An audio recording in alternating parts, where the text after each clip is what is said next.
Bismillahirrahmanirrahim. Assalamualaikum warahmatullahi wabarakatuh. Perkenalkan, nama saya Nisbah Bapiani dengan NIM 2105040002. Di sini saya akan menganalisis beberapa putusan yang berkaitan tentang merek untuk menyelesaikan ujian akhir semester mata kuliah Hukum Kekayaan Intelektual di bawah dosen pengampu Bu Marniarani SHMH. Baik, di sini saya menganalisis putusan yang berkaitan dengan kronologis atau duduknya perkara. Yang kedua itu adanya pasal-pasal yang digunakan serta pertimbangan hakim dalam memutuskan berdasarkan menggunakan pasal apa. Baik, untuk yang pertama, putusan yang pertama itu saya mengambil nomor 84 garis miring merek garis miring 2012 garis miring PN titik niaga titik CKT titik PST. Baik, untuk duduk perkaranya atau kronologinya, telah terjadi perkara antara penggugat dengan tergugat, yang mana penggugat ini adalah pemegang salah satu hak atas pendaftaran merek iBox untuk jenis barang atau jasa komputer kelas 09 yang terdaftar di bawah nomor 474418 di kantor pendaftaran merek Kementerian Hukum dan Hak Asasi Manusia Republik Indonesia, Direktorat Jenderal Hak Kekayaan Intelektual pada 03 April tahun 2000. Nah, permohonan penggugat ini pendaftaran merek yang bersangkutan diterima oleh Direktorat Jenderal Hak Kekayaan Intelektual. Selanjutnya, penggugat ini menggunakan merek dagang iBox untuk jenis barang atau jasa komputer kelas 09 ini berdasarkan ketentuan pasal 3 Undang-Undang Nomor 15 Tahun 2001 tentang merek. Penggugat ini mempunyai hak eksklusif untuk menggunakan sendiri mereknya. Dan sepengetahuan di dalam pencapaian merek tersebut secara diam-diam dan tanpa sepengetahuan penggugat atau secara melawan hak dengan itikat tidak baik, ternyata tergugat ini mengikuti atau mengajukan pendaftaran dengan nomor atau dengan alamat perseroan terbatas PT Padang Digital Indonesia di luar negeri atau wilayah negara Indonesia dengan maksud tertentu yang akan merugikan pihak penggugat. Itikat tidak baik dari tergugat ini tidak terbantahkan dan menjadi pengetahuan umum merek iBox yang sudah ada, yang telah didaftarkan oleh penggugat terlebih dahulu.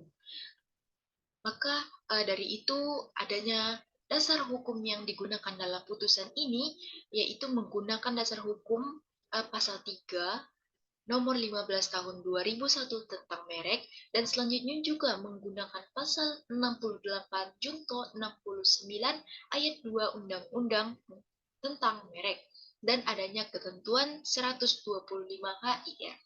Selanjutnya, pertimbangan hakim pada pasal yang digunakan pada putusan ini, hakim itu mengabulkan gugatan penggugat dengan seluruhnya dan menyatakan tergugat pendaftar dengan itikat yang tidak baik.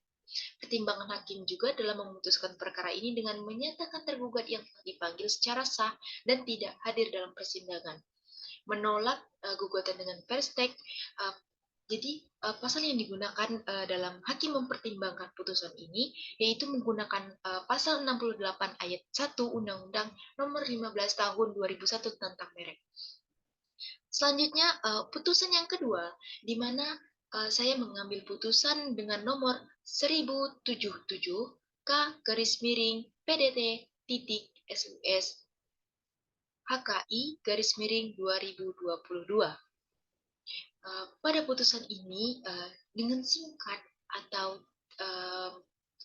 menggunakan tingkat amar yang mengabulkan atau duduk perkara dari kronologi tersebut, terjadinya perlawanan antara tergugat dengan penggugat yang menggunakan merek sehingga adanya penggugat ini memutuskan atau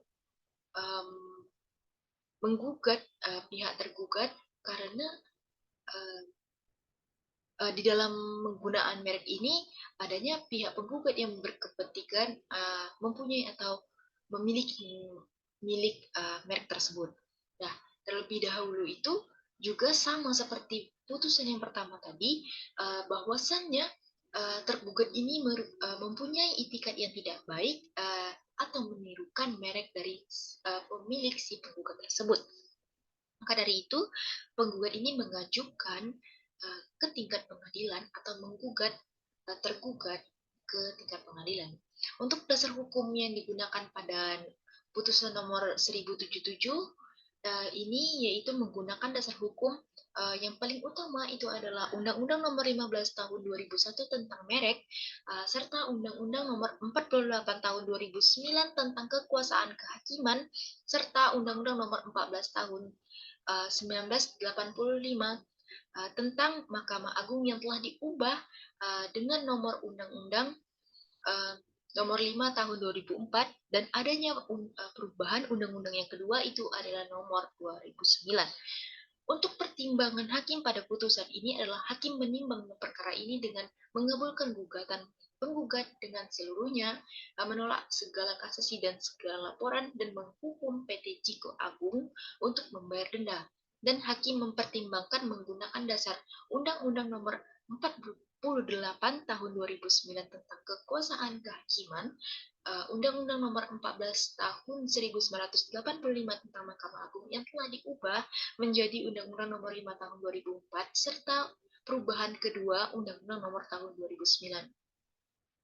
Selanjutnya putusan yang terakhir tentang merek yaitu putusan nomor 179 garis miring PK garis miring PDT titik sus garis miring 2012.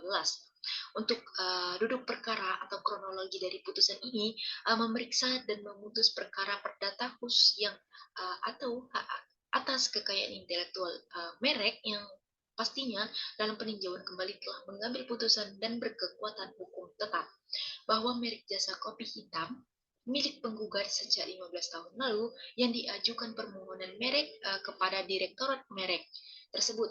Nah, bahwa yang kita ketahui di dalam putusan ini permohonan pendaftaran merek kopi hitam ini milik penggugat yang telah Mahkamah Agung Republik Indonesia diajukan pertama kali ke Direktorat Jenderal Hak Cipta, Paten dan Merek Departemen Kehakiman Republik Indonesia pada tanggal 6 Juli 1995 dan disetujui pendaftarannya dengan diberikan sertifikat.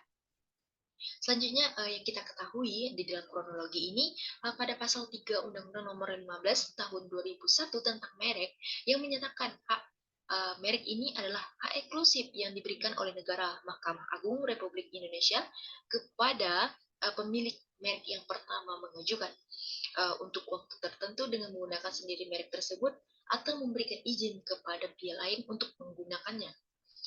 Untuk selanjutnya diketahui bahwa penggugat ini telah menggunakan merek tersebut dan kita ketahui bahwa tergugat ini menirukan merek milik penggugat, di mana yang kita ketahui atau yang kita analisis dari putusan ini bahwa pendaftaran merek tong kopi hitam ini adalah tergugat yang menirukan dari punyanya penggugat dengan membuktikan bahwa tergugat ini mempunyai itikat buruk yang sengaja membuat merek dengan label yang sama oleh penggugat.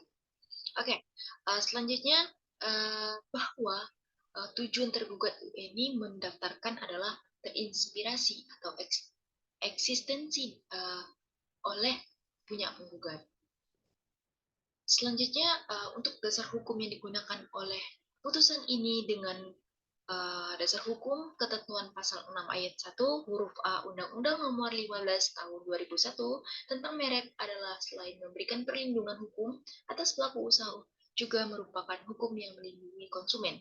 Selanjutnya, pada pasal 25 ayat 1 Undang-Undang Nomor 4 Tahun 2004 tentang kekuasaan kehakiman serta pasal 1 angka 1 dan pasal 3 Junto pasal 28 Undang-Undang Nomor 15 Tahun 2001.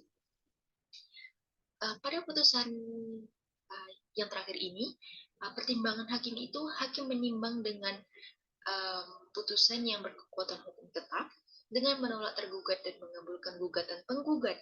Maka dari itu hakim berlandaskan dan menggunakan dasar hukum dan mengadili perkara ini dengan pasal 25 ayat 1 Undang-Undang Nomor 4 Tahun 2000. 4 tentang kekuasaan kehakiman yang menyatakan segala putusan pengadilan selain harus memuat alasan dan dasar putusan tersebut, memuat pula pasal tertentu dari peraturan perundang-undangan yang bersangkutan atau sumber hukum tak tertulis yang dijadikan dasar untuk mengadili. Para hakim menimbang putusan ini dengan ketentuan pasal 178 ayat 1 dan ayat 2 HIR yang menyatakan satu hakim dan dalam waktu bermusyawarah bersama jabatannya dan bersama anggotanya itu harus mencukupkan alasan-alasan hukum yang memungkinkan untuk Mahkamah Agung Republik Indonesia ini menemukan akhir dari pertimbangan hakim tersebut.